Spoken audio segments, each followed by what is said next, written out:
Bonsoir. Bonjour, plutôt. Là, vous avez raison. Je m'appelle Lénie. Et vous?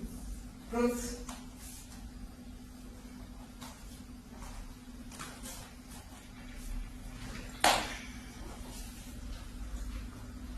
Froid? Non. Nous avons eu un merveilleux été, n'est-ce pas? Remarquable. Désirez-vous quelque chose, un rafraîchissement quelconque, un apéritif, ou quoi que ce soit? Non, merci. Eh bien, heureusement, nous n'avons rien à boire dans la maison. Remarquez, j'en ferai livrer rapidement si nous avions une fête, ou quelque chose du genre. Quelque chose à célébrer.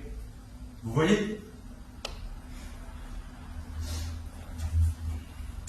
Vous devez avoir un rapport avec mon frère. D'une certaine manière, celui qui est à l'étranger. Je suis sa femme. Eh, écoutez. Je me demande si vous ne pourriez pas me donner un conseil. J'ai pas mal de désagréments à cause de cette pendule. Le tic-tac me valait sans arrêt. Le problème est que je ne suis pas entièrement convaincu que ça vienne de la pendule. Je veux dire, il y a des tas de choses qui tic-tac dans la nuit, vous ne trouvez pas?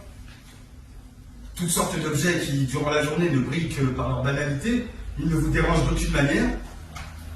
Mais quand vient la nuit, l'un ou l'autre d'entre eux est à même de commencer à développer un léger tic-tac. Alors que vous regardez ces objets dans la lumière du jour, ils sont juste insignifiants, silencieux comme des souris, durant la journée. Donc, toutes choses étant égales, lorsque je dis que c'est la pendule qui me réveille, eh bien, il pourrait très bien s'agir d'une hypothèse erronée.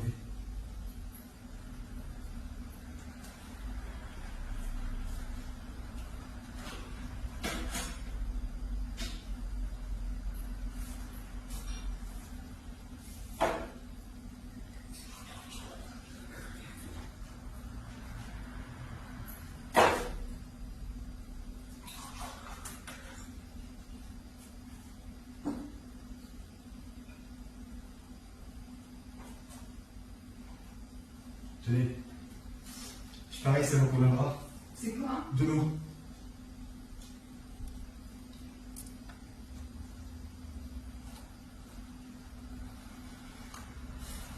C'est drôle, non? Je suis en pyjama, vous êtes en tenue de ville. Permettez-moi de me servir. Oui, c'est drôle de revoir mon frère après toutes ces années. Et c'est exactement le genre de remontant dont mon père a besoin, vous savez. Ça va lui réchauffer les couilles demain matin, quand il verra son fils aîné. J'ai été surpris moi-même quand j'ai vu Teddy, vous savez. Ce vieux tête. Je croyais qu'il était en Amérique. Nous faisons un voyage à travers l'Europe. Quoi, ensemble? Oui, Quoi, pour ainsi dire, vous vivez avec lui là-bas, c'est ça? nous sommes mariés. En voyage à travers l'Europe. Et vous en avez vu beaucoup? Nous arrivons d'Italie. Ah, je vois. Vous êtes tout d'abord allé en Italie. Et ensuite, il vous a amené jusqu'ici pour vous présenter la famille, c'est ça? Eh bien, le vieux sera content de vous voir, je le garantis. Bon, Vous avez dit quoi? bon, Où êtes-vous allé en Italie? à Venise. Ah, c'est cher. Vous savez, c'est drôle. Si j'avais été soldat durant la dernière guerre, mais durant la campagne d'Italie, je me serais sûrement retrouvé à Venise. J'ai toujours eu ce sentiment. Le problème était que j'étais trop jeune pour servir. Vous voyez, je n'étais qu'un enfant, j'étais trop petit. Sinon, j'ai le très net sentiment que je serais sans doute passé par Venise. Ouais. J'y serais presque certainement passé pour bataillon.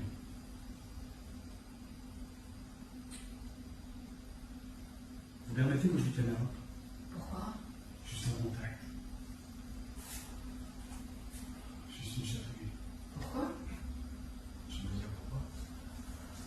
Une nuit, il n'y a pas si longtemps, une nuit du côté des docks, je me tenais là, seul, sous une arcade, à observer les gars carguer les voiles à l'autre bout du port, manœuvrer la grand-verge, lorsqu'une certaine dame s'est approchée de moi et m'a fait une certaine proposition. Ma foi, cette proposition n'était pas totalement déplacée, et j'y aurais accédé en temps normal. Je veux dire par là que j'y aurais accédé suivant le cours naturel des choses. Le seul problème était qu'elle se trouvait ni plus ni moins plombée par la vérole. J'ai donc décliné. Seulement, cette dame a vraiment insisté, et elle Elle a commencé à prendre des libertés avec moi sur cette arcade. Liberté que sous n'importe quel critère que ce soit, on ne pouvait attendre de moi que je les tolère, les choses et tout ce qu'elles sont. Si bien que je lui en ai colère. À ce moment-là, j'avais même dans l'idée de la supprimer, vous savez, de lui régler son compte. Et le fait est qu'en matière d'assassinat, rien n'aurait été plus simple. Facile comme tout. Son chauffeur, qui m'avait retrouvé pour elle, avait tourné au coin de la rue pour aller boire un verre, ce qui nous laissait seuls, cette dame et moi, vous voyez, debout sous cette arcade, à regarder fumer les bateaux à vapeur, aucune âme qui vive alentour à l'ouest. Rien de nouveau, et elle se tenait là, debout contre le mur, enfin, en train de glisser contre le mur, après le coup que je lui avais mis. Donc, en résumé, dans les côtés de l'assassinat, les atouts étaient de mon côté. Ne vous souciez pas du chauffeur. Le chauffeur n'en a jamais parlé, c'était un vieil ami de la famille. Mais pour finir, j'ai pensé, pourquoi se donner toute cette peine? Se débarrasser du corps, tout le bazar, se mettre dans un état de tension inutile. C'est bien que je lui ai juste envoyé 2-3 coups de latte et j'ai laissé tomber.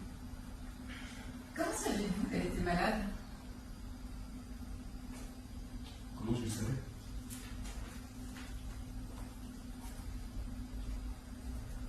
J'ai décidé qu'elle était. Vous et mon frère êtes de jeunes mariés, n'est-ce pas? Nous sommes mariés depuis 6 ans. Il a toujours été mon frère préféré, c'est lui qui ai dit ça, dis-vous ça? Et Seigneur Dieu, nous sommes fiers de lui ici, je peux vous le dire. Ah, docteur en philosophie, tout ça, ça impressionne vraiment. Bien entendu, c'est un type très sensible, Ted, hein, très sensible. J'ai souvent souhaité être aussi sensible que lui. Vraiment? Oh oui, oui, oui, vraiment beaucoup. Attendez, je ne suis pas en train de dire que je ne suis pas sensible, je le suis. Je pourrais juste l'être un petit peu plus, c'est tout. Un petit peu plus. Juste un petit peu plus, c'est tout. Attendez, je suis très sensible à l'atmosphère, mais j'ai tendance à me désensibiliser, si vous voyez ce que je veux dire, quand on me fait des demandes déraisonnables. Par exemple, Noël dernier, j'avais décidé de faire un peu de déblaiement pour le compte de la municipalité, parce que nous avions eu beaucoup de neige cette année ici en Europe. Je n'avais pas besoin de faire ça. Je veux dire que je n'étais pas gêné financièrement, d'aucune manière, ça m'attirait tout simplement. Ça attirait quelque chose de plus profond de moi.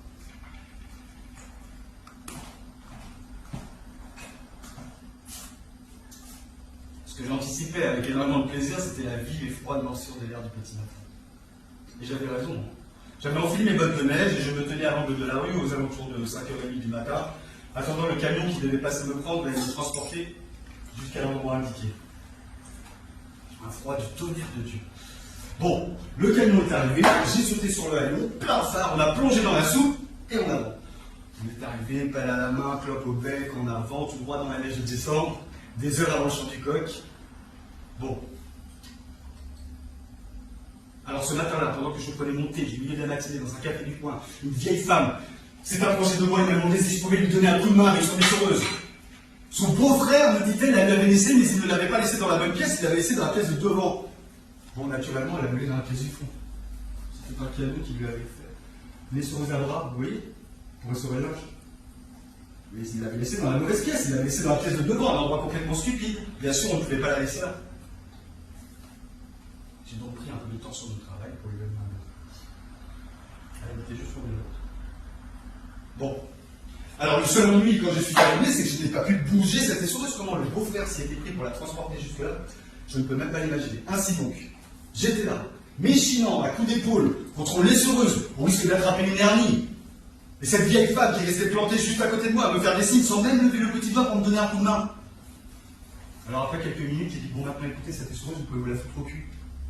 De toute façon, je me suis dit, c'est complètement déplacé, vous voulez vous procurer un séchage automatique. J'avais bien envie de lui flanquer une bonne brûlée sur le champ, mais ça m'avait mis de bonne humeur de début la neige.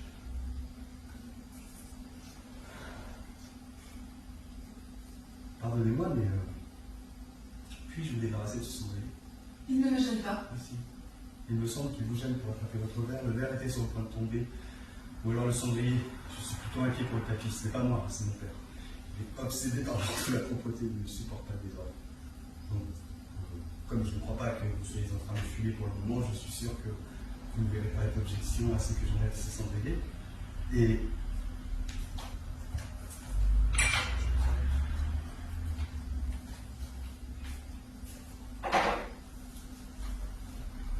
Et peut-être même à présent, vais-je vous débarrasser de votre verre. Ah, je n'ai pas tout à fait fini. Vous en avez suffisamment bu, à mon avis. Non, ça n'est pas le cas. Tout à fait suffisamment, à mon avis. Pas dit non, Léonard. Ne m'appelez pas comme ça, s'il vous plaît. Non? Pourquoi?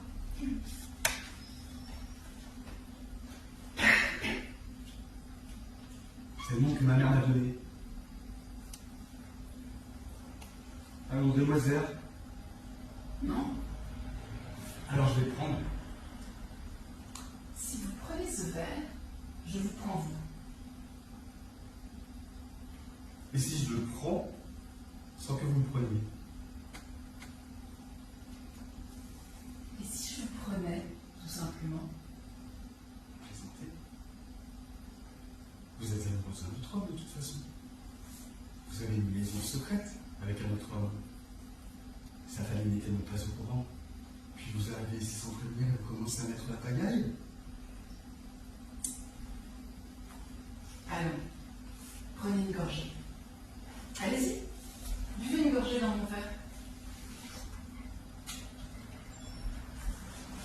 Venez vous asseoir sur mes genoux. Buvez une longue et fraîche gorgée. Renversez la tête en arrière et ouvrez la bouche. N'approchez pas ce verre de moi. Allongez-vous par terre. Allez-y. Je vais le verser dans votre gorge. Vous faites quoi là? Vous me faites un genre de proposition?